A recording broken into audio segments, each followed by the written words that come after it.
Bismillahirrahmanirrahim. Allah'ın selamı, rahmeti ve bereketi üzerinize olsun.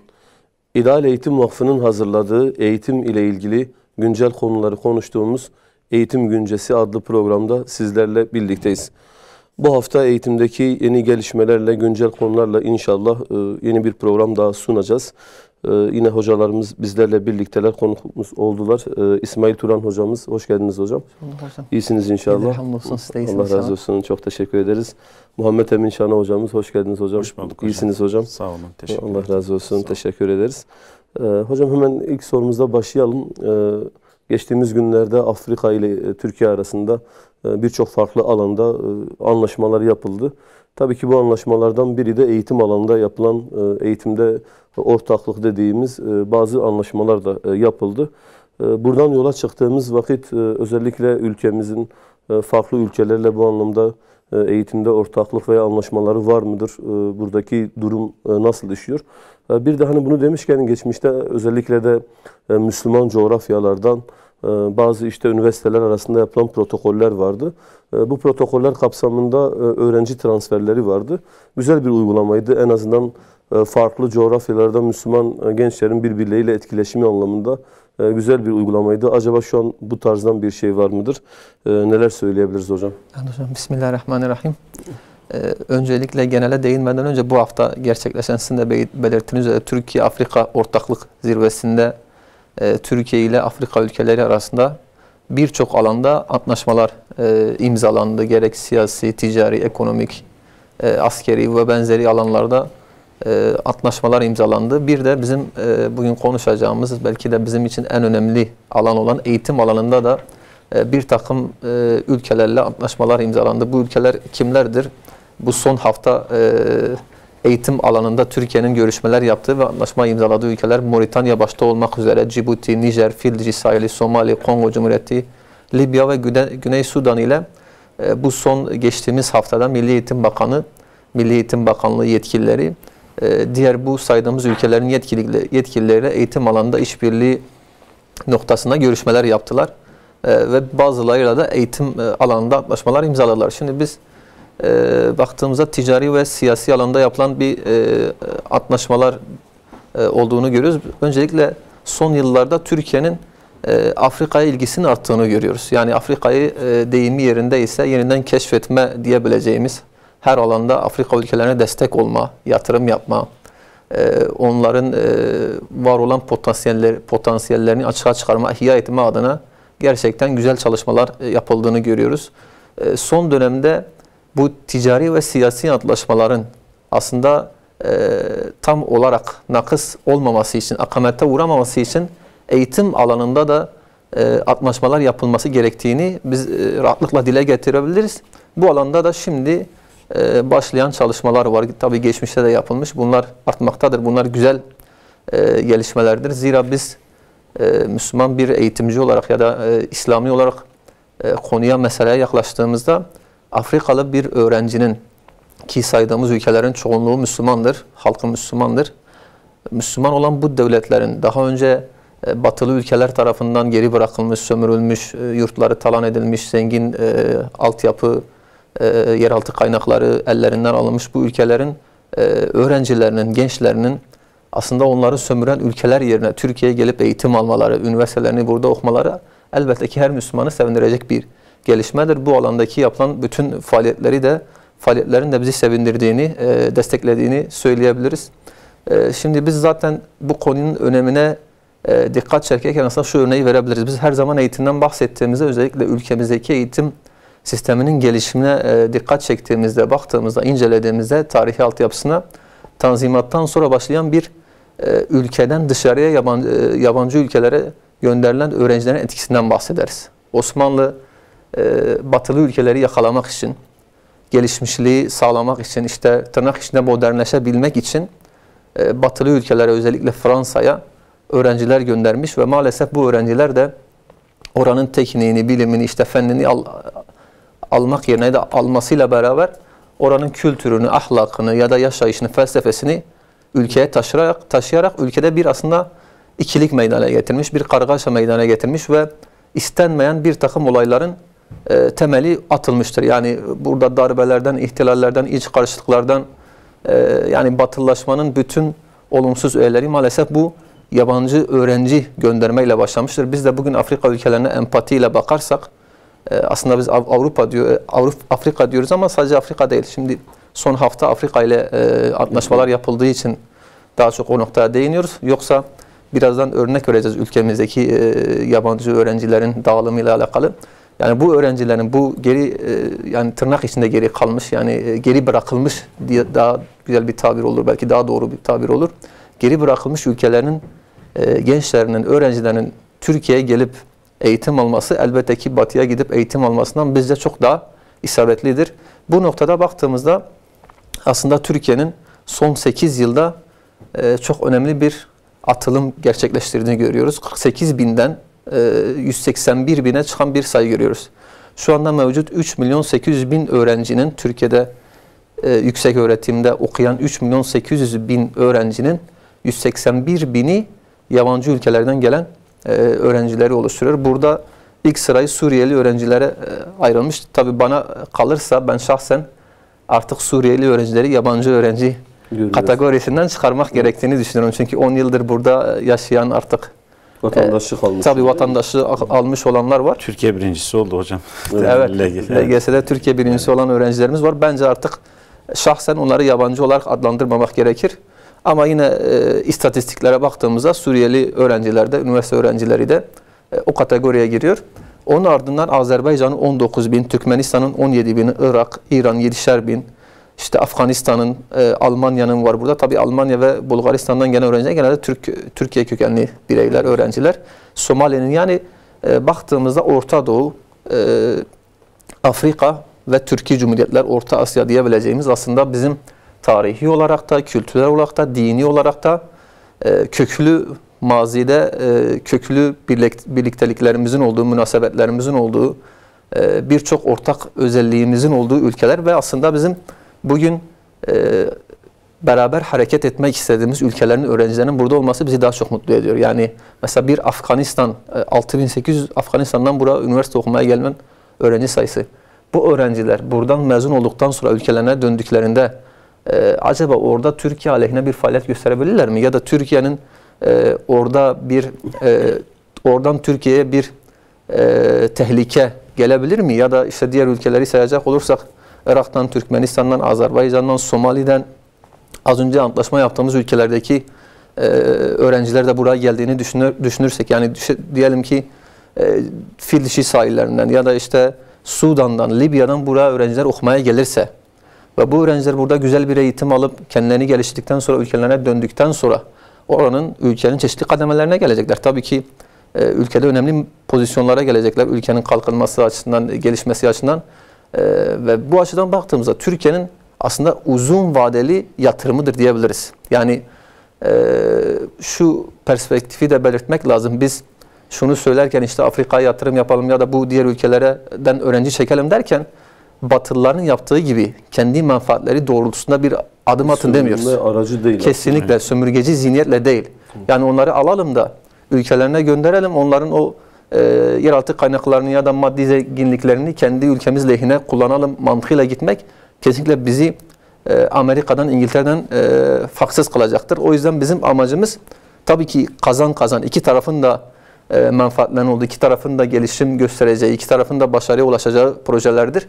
Ama en çok onların bizzati kendi gelişimlerine bir katkı sunmaktır. Yani düşünün Somali gibi bir ülke, açlık seviyesi yüksek değil mi? İşte birçok alanda geri bırakılmış bir ülke, birçok alanda belki Libya'ya örnek verebiliriz, Habeşistan'a örnek verebiliriz ya da Sudan'a örnek verebiliriz. Yani aslında birçok petrol kaynağı, işte altın gibi rezervlerin bulunmasına rağmen bir türlü gelişim gösteremeyen ülkeler hep sürekli dünya devleri tarafından maalesef yağmalanan ülkeler. Biz buradan öğrenci alalım derken aslında onların öncelikle kendi ihyasını sağlaması ve aslında bu ülkelerin güçlü olması Türkiye'nin de güçlü olması demektir. Yani biz Türkiye'nin bakiyesini devraldığı Osmanlı'yı düşünecek olursak aslında bu ülkelerle beraber hareket ederek Irak'la, işte Suriye ile, Sudan'la, Libya ile aslında Zaten hep beraber. Yanılmıyorsam geçen günlerde bir açıklama vardı Birleşmiş Milletler'in temsilcisi müdürüne.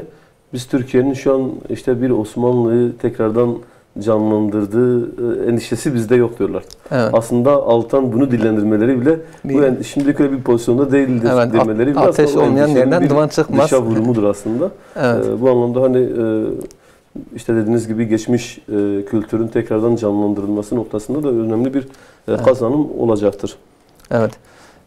Yani genelde böyle bu açıdan bakabiliriz. Kaldı ki biz mesela kendi ülkemizdeki siyasi faaliyetlere de siyasi olayları incelediğimizde bile mesela Mısır'daki Mursi, Cumhurbaşkanı Mursi'nin devrilme sürecine bile baktığımızda onu deviren kadroların Avrupa'da eğitim alan askerler olduğunu görüyoruz. Ya da bugün maalesef ümmet coğrafyasında bir hançer gibi saplanmış birçok kraliyet ailesinin, saltanatın, oligarkın aslında birçok üyesinin, hatta hemen hemen hepsinin, o belki o çok yaşlı olan kesimler hariç, eskiden kalma takım hariç, gençlerin, orta yaşlıların hepsinin istisnasız ya Amerika'da ya İngiltere'de ya Fransa'da eğitim aldığını görüyoruz. Yani eğitimin buradaki etkisi çok rahat bir şekilde ortaya çıkıyor. Yani biz belki bugün kısa süreli ekonomik düşünüyoruz, siyasi düşünüyoruz. Bugün ben nasıl kazanabilirim? Halbuki hem ümmet açısından hem ülke açısından nasıl ki içteki en büyük yatırım eğitimse, dışarıya yönelik atacağımız en büyük adım da eğitimdir. Yani tabii SİHA satmak, İHA satmak ya da geliştirmek, bunlar çok önemli şeylerdir. Zaten bunlar da eğitimin bir çıktısıdır, ürünüdür. Bunlar ne kadar önemliyse o ülkelerle yapacağımız eğitsel anlamdaki anlaşmalar da o kadar önemlidir. Yani dediğimiz gibi bir Muhammed Mursi'nin devrilmemesi için oradaki askerlerin bir kere Batı'da eğitim almaması lazım. Aslında tabii bugün hala ülkemiz için de belki aynı tehlike olmamış, yani geçmemiş. Biz tabii diğer ülkelerle empati yapıyoruz. Geçmişle kendi geçmişimizle bir irtibat kuruyoruz ama bizim de hala bugün belki de üniversitelerimizdeki ya da liselerimizdeki eğitim istenilen seviyeye gelmediği için hala istediğimiz insan profilini yetiştirme, işte ülkesine bağlı, ümmetine bağlı, maneviyatına bağlı bir birey yetiştirme noktasındaki çabalarımız henüz tam olgunlaşmadığı için aslında biz bile bugün hala o tehlikeyi yaşıyoruz. Yani dışarıya öğrenci gönderirken bu noktada nasıl ki içe gelme noktasında bu kadar dikkat çektiksek, hala dışarıya öğrenci gönderme noktasında da dikkatli olmalıyız. Ben bir istatistik daha vermek istiyorum eğer vaktimiz varsa hocam, bu konuyla alakalı. Şimdi mesela Türkiye dedik ki 181 bine çıkmış. Biz dünyadaki bu rakama bakacak olursak hala bu küresel düzende en çok ülkesine yabancı öğrenci kabul eden ülkelere bir bakacak olursak Türkiye şu anda ilk 10'a girmiş. Yani güzel bir seviyede aslında. İnşallah ileride daha da yükselecektir bu alanda. İlk sırada elbette ki Amerika Birleşik Devletleri'ni görüyoruz. Yani müthiş bir rakam, 987 bin. 1 milyona yakın yabancı öğrenci kabul ediyor. Üniversite öğrencisi Amerika Birleşik. İkincisi İngiltere 452 bin, hiç şaşırtmıyor bu rakamlar. Ardından Avustralya böyle sıralanıyor. Türkiye'de 10. sırada. Yani bir düşünecek olursak milletlerin, ülkelerin zenginliğini talan eden, kendi çıkarları için başka ülkelere darbeler yaptıran ve bunu hiçbir şekilde inkar etmeyen, pişkince bunu dile getiren devletlerin kendi ülkelerine bu kadar büyük rakamlarda yabancı öğrenci kabul etmesi acaba çok hayırsever olduklarından, onların gelişimine katkı sunmak istediklerinden midir yani? Yani Irak'ı bu kadar talan eden, Libya'yı talan eden, Suriye'yi talan eden, Afganistan'ı sömüren, dünyanın geri kalanını sömüren ülkeler, Afrika'yı sömüren, Güney Amerika'yı sömüren, Avustralya'yı sömüren, geçmişte bu ülkeler bu kadar yüksek sayıdaki 1 milyon öğrencinin, yani bir ülkeye maliyeti müthiştir. Bugün çoğu ülkenin nüfusu o kadardır. Yani Amerika Birleşik Milletleri devletleri bu kadar büyük bir maliyete, külfete niçin giriyor? Yani bunu sorgulamak lazım. Bugün Türkiye'deki yabancı öğrenci sayısı yükseldiği için buna tepki gösterenler var maalesef. Yani niye biz bu kadar? Kesim aslında. Evet. Bilinçli bir kesim. Niye biz bu kadar öğrenci kabul ediyoruz? Bizim öğrencilerimiz işte eğitim göremiyor. Halbuki öyle bir şey de yok. Çünkü bugün üniversitedeki kontenjan sayısı çoğu boşta kalıyor artık. Birçok bölüm öğrenci almıyor. Türkiye'nin üniversite kapasitesi çok fazla. Hatta bana kalırsa biraz daha azaltılması lazım. Yabancı öğrenci sayısı diğer ülkelere göre, Amerika'ya göre çok fazla değil. Kesinlikle arttırmak lazım. Yani bir Somali öğrenci ya da bir Libyalı öğrencinin Amerika'da eğitim alması mı daha hayatın akışına uygun, doğal akışına uygun, Türkiye'de eğitim alması mı daha uygun? Yani bunu bile insan mantıklı bir şekilde düşünecek olursa elbette ki Türkiye'de eğitim alması daha uygun diyebiliriz. Son olarak biz üniversiteden bahsettik. Tabii siz dediniz değişim programları hala var mı? Elbette ki Türkiye'nin Avrupa ile Erasmus öğrenci değişim programı hala uygulanmakta. Mevlana öğrenci değişim programı hala uygulanmakta. Erasmus Avrupa Birliği ülkeleriyle, Mevlana diğer Müslüman ülkelerle, hatta normalde yabancı öğrencilerin üniversite kabulü YÖK üniversitelere bırakmıştı. Hatta bugün geldiğimde baktığımda son dakika bir haberi geçti. YÖK'ün aldığı bir karar var. Artık merkezi bir sınav, ÖSYM'nin yapacağı bir sınavla yabancı öğrenciler üniversite alınacak. Aslında ben bunu da destekliyorum. Niye? Çünkü bizim bahsettiğimiz bu misyon için değil de öğrencilerin ya da geldikleri ülkenin menfaatleri ya da bulunduğumuz ülkenin menfaatleri için değil de eğitimi de ticaretleştiren bir kesim var. Sırf o öğrencilerin parasını almak, işte 3-5 bin dolar onlardan kazanmak için, koparmak için her köşe başına üniversite açan, maalesef böyle suistimal eden yapılar da var. Bunun da önüne geçilmesi bizim açımızdan yararlı olacak. Son olarak biz bahsettiğimiz bunlar, bu yabancı öğrenci meselesi hepsi üniversitelerle ilgili. Şimdi bir de bu işin lise boyutu var. Çok güzel bir gelişme bence şahsen. Uluslararası İmam Hatip liseleri bizim ülkemizde son 6-7 yıldır açılmış. 88 ülkeden 1424 öğrencinin eğitim aldığı, kaynaştık. Hepsi Müslüman olan coğrafyadan, hepsinin İslami hassasiyeti olan öğrenciler. Farklı dillerde, Arapçada eğitim almaktalar. Hem kainat kitabıyla hem de hem kitabın ayetleriyle hem kainatın ayetleriyle eğitim gören, hem de işte manevi eğitim hem maddi eğitim, bir kuşun iki kanadı gibi böyle güzel bir şekilde ayağı yere sağlam basan güzel bir proje. Gerçekten de bu belki üniversiteden daha etkili olacak bir proje. Sadece İmam Hatip alanında mı hocam? Bu uluslararası fen lisesi alanında falan da var yani mı ben denk gelmedim. Ben de hiç duymadım. Bu da belki bakanlığın din öğretimi genel müdürlüğünün bir başarısı, bir gayretinin sonucu. Bu okullardan yetişecek öğrenciler de biz az önce bahsettik, yani tabii mühendislik alanına, tıp alanına, sadece burada tabii ilahiyat için öğrenci yetiştirilmiyor. İmam Hatip olacak diye bir kaide de yok. Tıp alanına, mühendislik alanına, bilişim alanına, aynı zamanda sosyal bilimler alanına, felsefeye, işte sosyolojiye, ilahiyata, birçok alana öğrenci yetiştiren güzel bir kurum. Gerçekten de bu da takdire şayan. Bazen biz böyle buradan bu programlarda eğitimi konuştuğumuzda genelde böyle eleştirel yaklaşıyoruz ki birazdan yine yaklaşacağız bazı meselelerde. Bir şeyde noktalar eleştirilecek. Aynen. Ama güzel bir uygulama. Bu konuda gerçekten belki hiçbir ülkede olmayan bir proje. Yani hiçbir Müslüman ülkesine lise düzeyinde böyle bir program olması gerçekten de takdire şayan bir uygulama. Evet. Aslında ben özellikle iki noktaya bir temas etmek istiyorum hocam. Bu önemli bir konuydu aslında. Birincisi özellikle Hatay, Diyarbakır'da da farklı böyle bölgemizdeki şehirlerde de batıda daha fazla bazen örneğin sabah namazı programlarına gittiğimizde bile Afrika'dan gelen öğrencilerle karşılaşıyoruz veya İslami bir camianın, bir vakfın sosyal bir etkinliğine girdiğimizde artık bu ülkelerden gelen kardeşlerimizle karşılaşıyoruz. Bu aslında bu anlamda İslami cemiyetler, vakıflar anlamında bence önemli bir fırsattır da. Hani sadece ülkenin, devletin kendi eliyle verdiği bir eğitimin dışında bir tane informal dediğimiz özellikle bu kardeşlerimiz, çünkü ben hani bu anlamda Türkiye gerçekten de İslami hareket noktasında dünyadaki yaşanan olaylara hassasiyeti noktasında da bence İslami hareket noktasında önemli bir ülke. Bu bilincin, bu hassasiyetin de buradan, o bölgelerden gelen öğrencilere verilmesi ve bu kardeşlerimiz işte kendi ülkelerine gittiklerinde de bu işin bir nevi bir davetçisi olmaları durumu da güzel bir noktadır. Orası da devlete değil belki İslami camialara, İslami vakıflara düşen bir vazifedir bence. Evet. Bir de hani İmam Hatip dediniz. Yine İmam Hatip okulları da ülkemizde İslami hareket anlamında, İslami bilinç anlamında önemli okullardır. Bunun İmam Hatipler üzerinden gerçekleştirilmiş olması da lise öğrencileri düzeyinde güzel bir gelişmedir. İnşallah bunların sayıları artar hocam. O öğrencilerin kaynaşması, beraber olması, İslam coğrafyasını tanıması bile bizim için büyük bir kazançtır. Yani özellikle 20. yüzyılda İslam ülkeleri arasında, İslam milletleri arasında çizilmiş yapay sınırlar, kalın duvarlar, maalesef ötekileştirme, hatta birbirine karşı dolduruşa getirip savaşma birçok komşu ülkenin birbirine düşürüldüğü bir dönemde bu sınırları aşan, kardeşliği pekiştiren, coğrafyaları birbirine yakınlaştıran her adımı biz yürekten destekleriz, tebrik ederiz. İster bunu devlet eliyle yapalım, ister dediğiniz gibi İslami hareketler eliyle yapalım, ister bireysel olarak yapalım. Kesinlikle canı gönülden tebrik edilmesi gereken bir uygulamadır. Hocam bununla ilgili ben de şunu aslında eklemek istiyorum.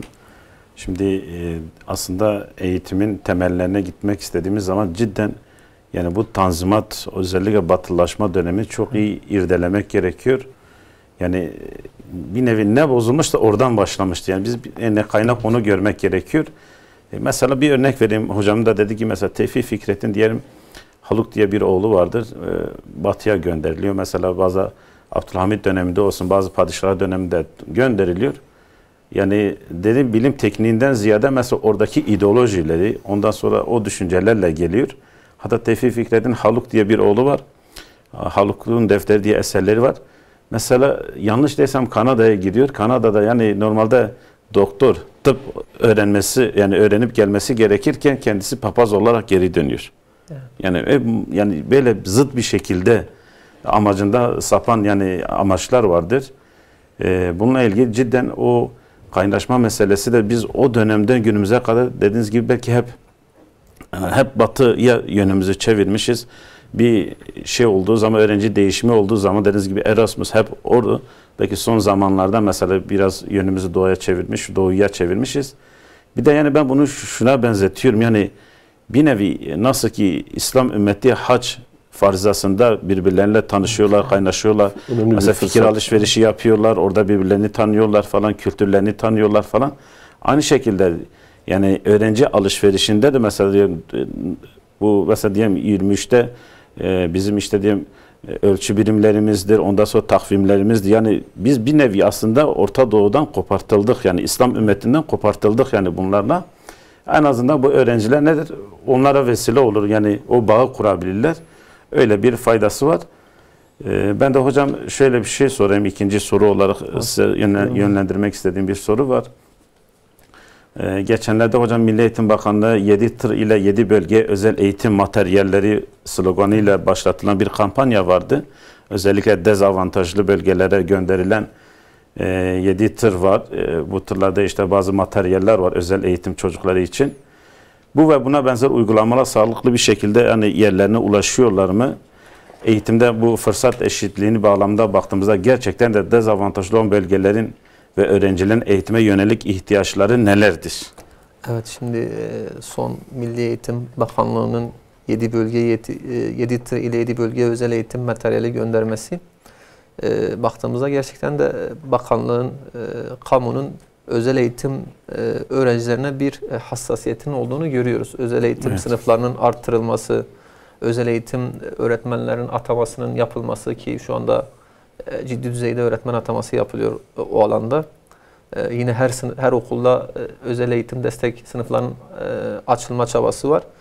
Bu son gönderilen yardımlarla beraber daha gelecek sene ile ki yardımlarla beraber 1 milyona yakın özel eğitim materyallerinin bu öğrencilere ulaştırılması söz konusu. Tabii bu dediğimiz gibi proje üzerinde güzel çalışmalar, dezavantajlı öğrencilere yönelik bunların öğrenme süreçlerini, üretme süreçlerini zenginleştirecek, arttıracak gelişmeler. Tabii bunların sahaya yansıması ne kadar istenilen düzeyde oluyor. Bu biraz aslında işin veli kısmının da etkili olması lazım. Yani kamunun bu noktadaki hassasiyeti bence yani az değil. Evet. Yeterli bütçe, yani belki yeterli demeyelim de az sayılmayacak bir bütçe, az sayılmayacak bir kadro ayrılıyor oraya, o alana, diğer alanlara nispeten. Ancak veli bilinçlendirmesi bence bu konuda daha eksik olabilir. Çünkü birçok dezavantajlı öğrencinin, yani özel eğitim ihtiyacı olan, hafif, orta, ağır düzeyde zihinsel engeli olan, görme, işitme engelli olan, yani otizmli öğrenciler noktasında bu noktada veli işbirliğinin artırılması gerektiğini ben şahsen düşünüyorum. Çünkü baktığımızda veliler en ufak bir aksaklıkla karşılaştıklarında, en ufak bir zorlukla karşılaştıklarında bu çocukları, bu öğrencileri okuldan alma ya da işte okul ortamından uzaklaştırma gibi bir davranış işine girdiklerini ben şahsen gözlemliyorum. Bu noktada velilerle okul arasındaki işbirliğinin devletin bu noktada biraz daha fazla hassasiyetle eğilmesi gerektiğini düşünüyorum. Yine şimdi sadece özel öğrencilerle ilgili değil, dezavantajlı bütün çocuklar. Şimdi mesela özel eğitim alan çocuklara biz niye önemsiyoruz? Çünkü bunlar dezavantajlı. Evet. Yani bedenen veyahut ruhen dezavantajlı oldukları için onlara ekstra fırsatlar sunulması lazım. Ekstra bütçeler, ekstra kaynaklar aktarılması lazım. Bu konuda kesinlikle herkesin bir konsensüs halinde olduğunu görüyoruz. Ancak bir de maddi açıdan dezavantajlı öğrenciler, mesela bu ülkenin daha büyük bir sorunu. Evet. Özel eğitim alandaki öğrencilere gerekli desteğin nispeten yapıldığını görüyoruz. Yapılması lazım, daha fazla yapılması lazım. Ancak sosyoekonomik olarak geri kalmış bölgelerdeki öğrencilere yeterli desteğin verilmediğini düşünüyorum. Çünkü hem öğretmen atama noktasında, hem eğitim ortamları, sınıf ortamları noktasında, hem yeterli kaynak aktarımı noktasında diğer öğrenci arkadaşlarından çok daha fazla geride kalıyorlar. Mesela biz baktığımızda öğretmen atamaları genelde ilk atama olarak aday öğretmenlerin bu bölgelerde görev yaptıklarını görüyoruz. Bunların da ilk fırsatta, ilk tayin dönemlerinde, ellerinde geçen ilk fırsatta o bölgeyi terk ettiklerini görüyoruz. Şimdi İstanbul'un merkezi bir yerinde görev yapan bir öğretmen ya da işte o okullarda görev yapmak isteyen bir öğretmen haklı olarak orada görev yapmak istiyor ya da işte İzmir'de, Ankara'da daha güzel okullarda imkanları daha fazla olan, öğrenci profili daha yüksek olan, veli profili, velilerin sosyoekonomik imkanlarının daha üst seviyede olduğu okullarda öğretmenlerin genelinin bu tür okullarda görev yapmak istediğini görüyoruz haklı olarak. Yani hiçbir öğretmeni bu noktada da kınayamayız. Biz de olsak muhtemelen biz de bunu seçeceğiz.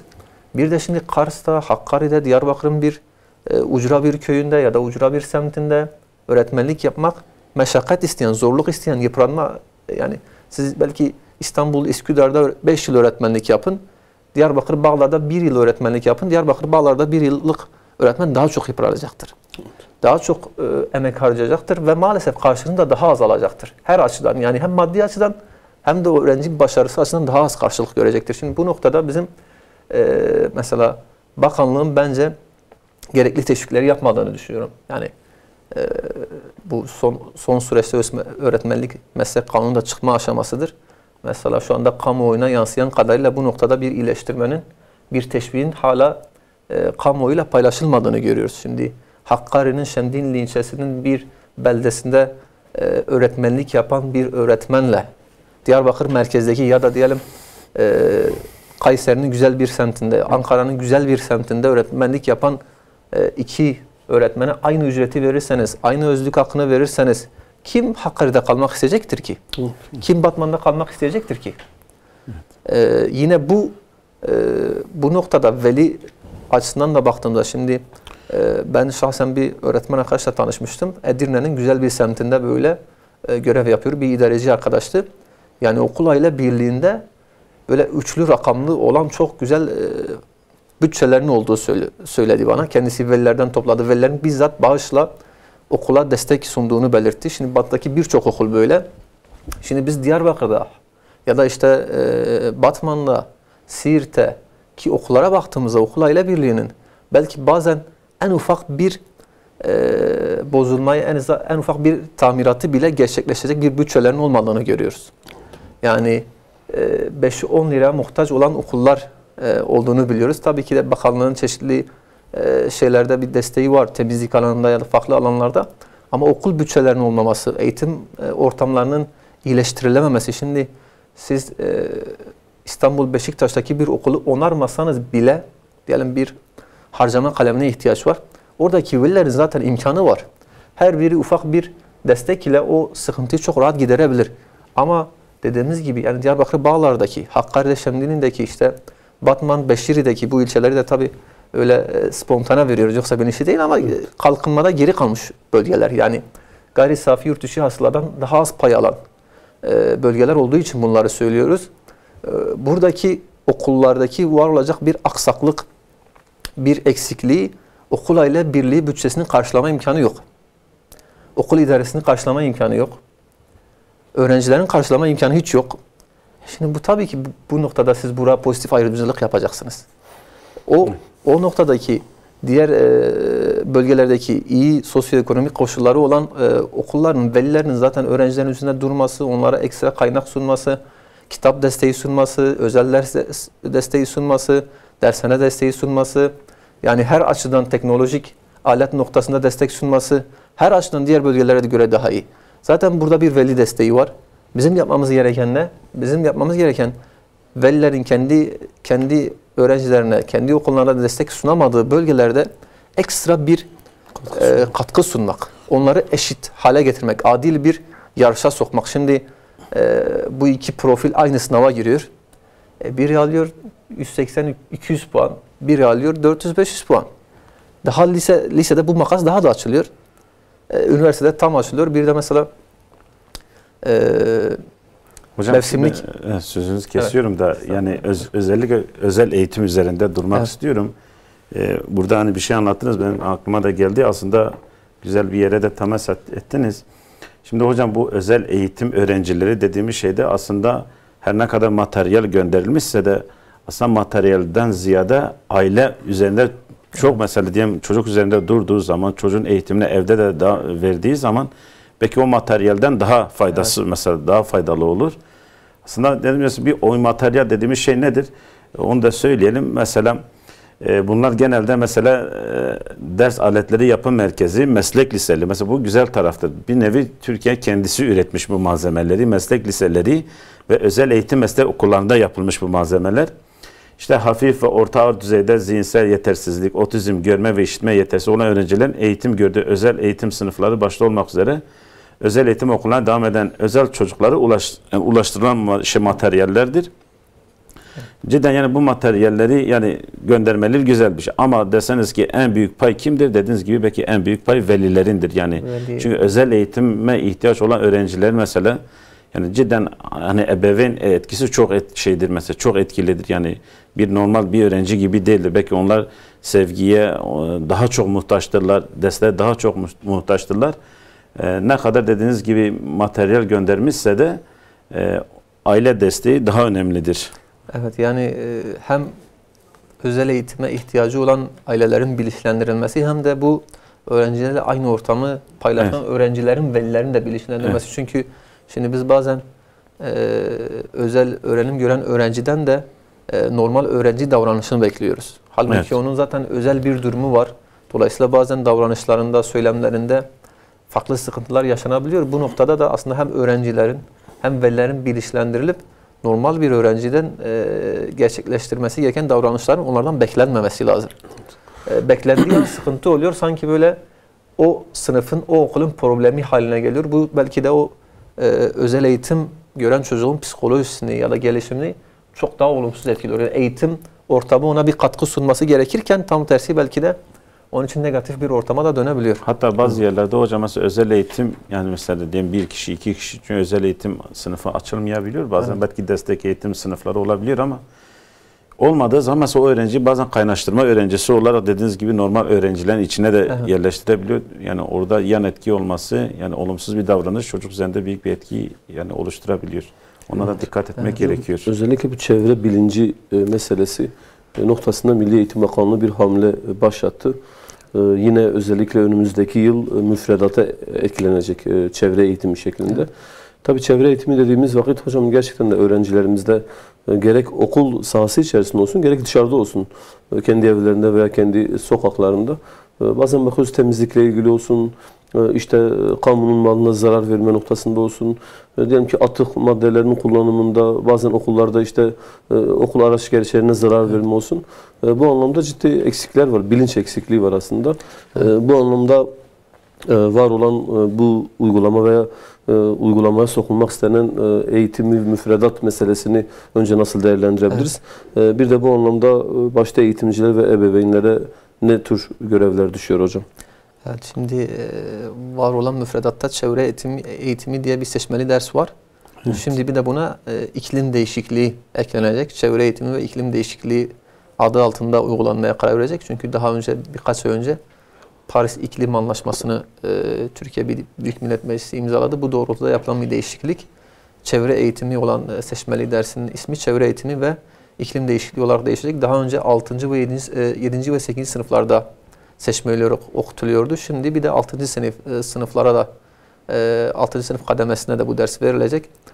Tabii bu noktada şimdi bizim giderek maalesef dünyamızın, doğanın ekolojik dengenin bozulmaya başladığı, hatta yüksek oranda bozulduğu ve bu bozulmanın her geçen gün kat sayısının arttığı bir dönemde yaşamaktayız. Bu noktada çevre değişimi, çevre eğitimi veyahut iklim değişikliği ilgili konuların müfredata eklenmesi belki de geç kalınmış bir adım olarak bile değerlendirilebilir. Çünkü enerji kaynaklarının hızla tükendiği, verimsiz tüketimin arttığı, tüketici bir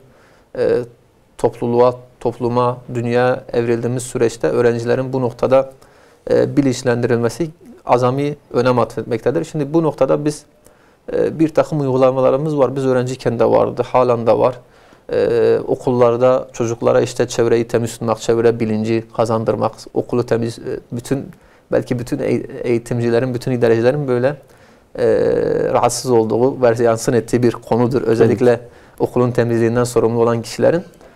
Bu noktada başarının maalesef dediğiniz gibi istenilen düzeyde olmadığını görüyoruz. Bunun belki de ben bu noktada suçu belki kendime atmak istiyorum. Yani bir eğitimci olarak bunu biz öğrencilere verememizin en büyük suçu bizizdir. Yani şimdi tabii ki aile boyutu vardır. Şimdi çocuğun ailesi çocuğa evdeki temizlik anlayışını dışarıda da devam ettirmesi noktasında bir telkinatta bulunmamışsa, bu bilinci vermemişse, tamam, bu noktada ailenin, velilerin, ebeveynlerin bir eksikliği olarak yazabiliriz.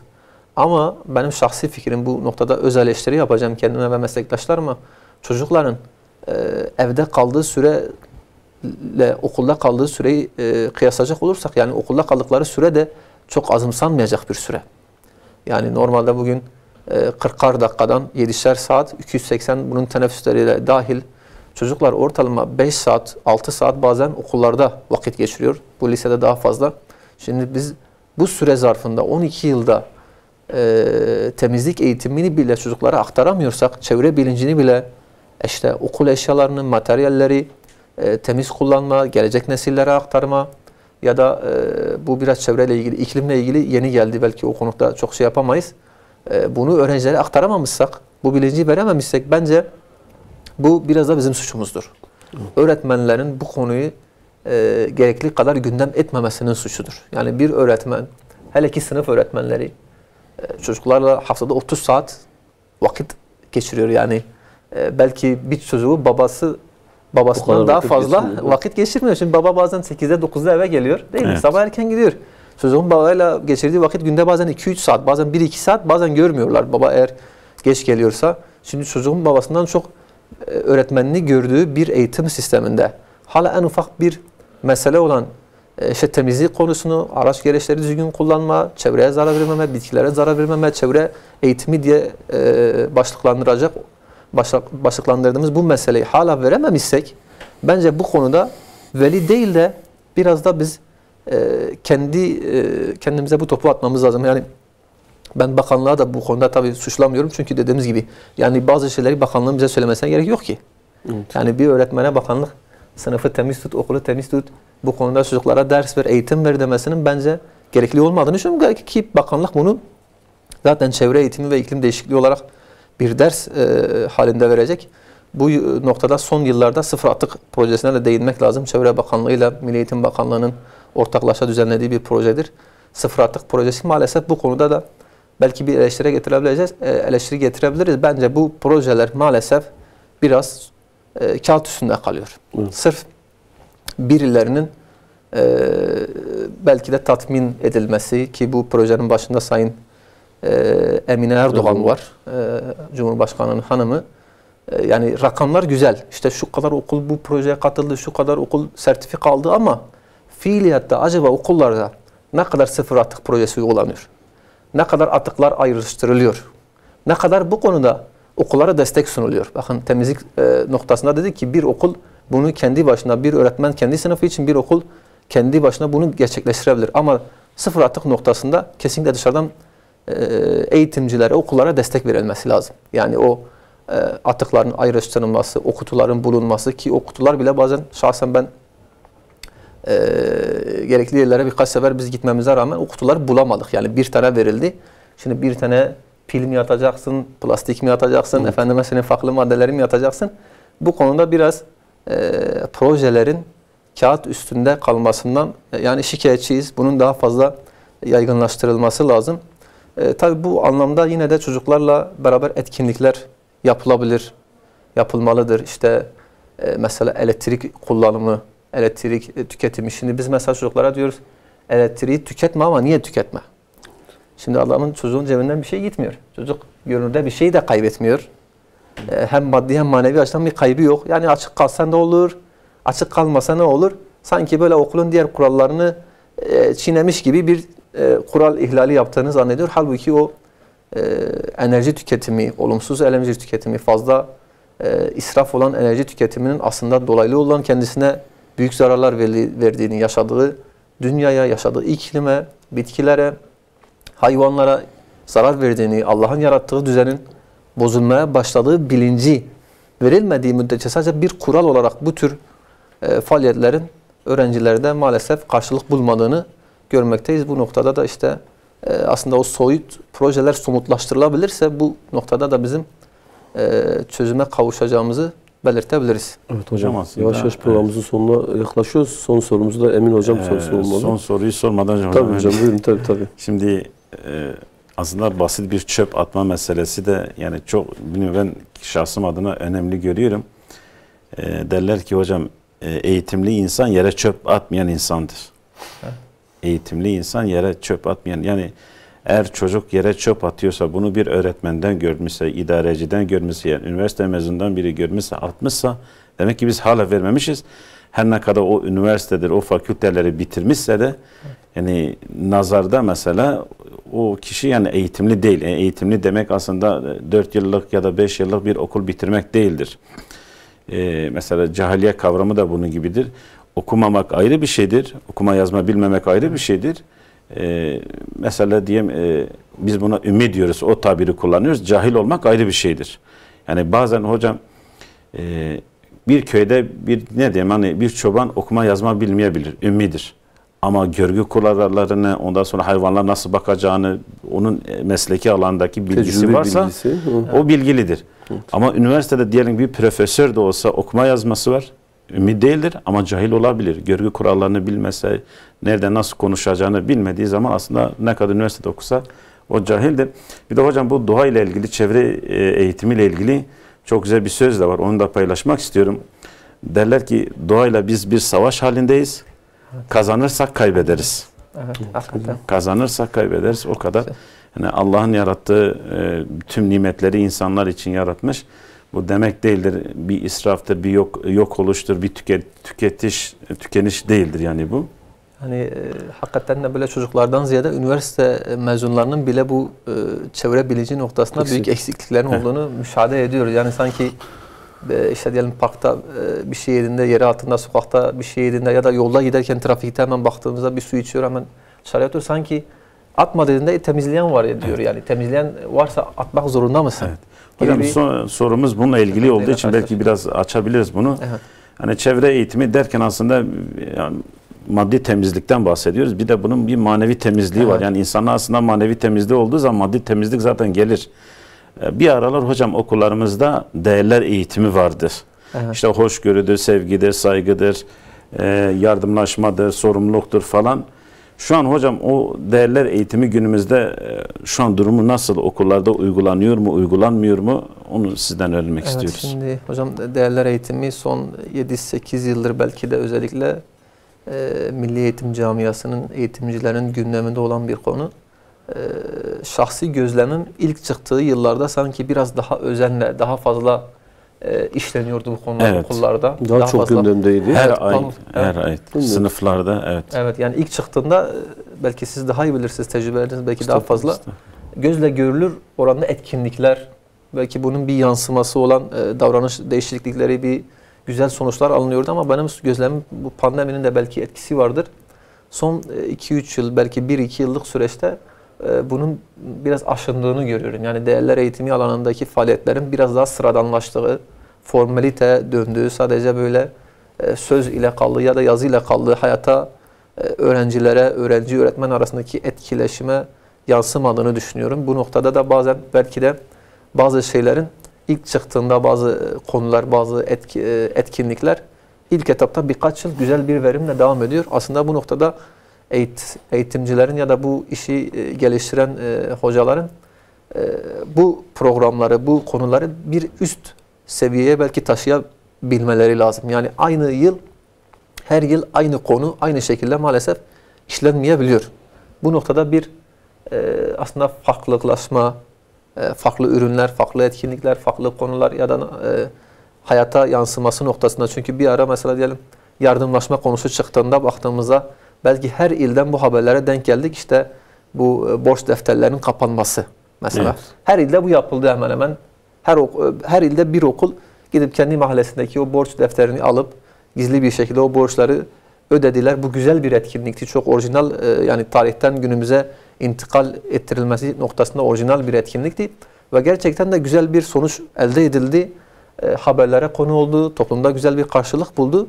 Ama baktığımızda son birkaç senedir bunun da azaldığını görüyoruz. Bu tip etkinlikleri, bu tip keşiflerin artık nasıl isimlendirecek, farklı isimlendirebiliriz. Bu tip projelerin aslında çoğaltılması ve yenilenmesi lazım. Bu noktada da yine değerler eğitimi tabii bütün öğretmenlerin ve bütün öğrencilerin konusudur.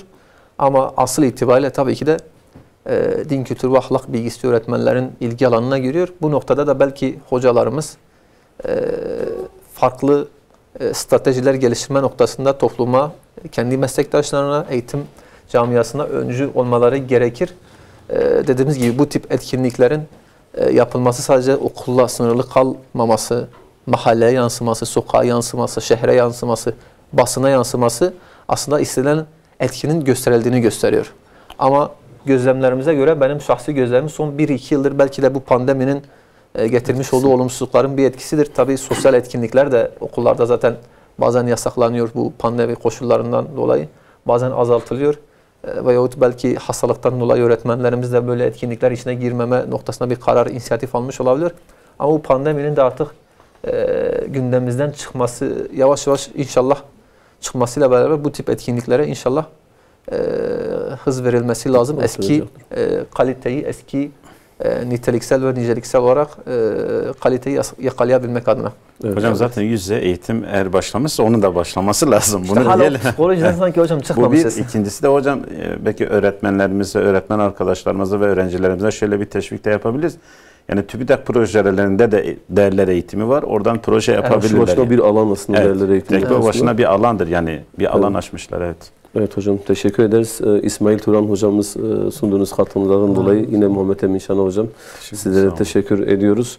Özellikle ülkeler arası eğitimde ortaklık, çevre eğitimi ve özellikle değerler eğitimi noktasında güncel konuları konuştuk. İnşallah önümüzdeki hafta farklı bir konuyla, farklı konuklarla tekrar sizlerle birlikte oluruz. Hayırlı akşamlar diliyoruz. Selametle kalınız.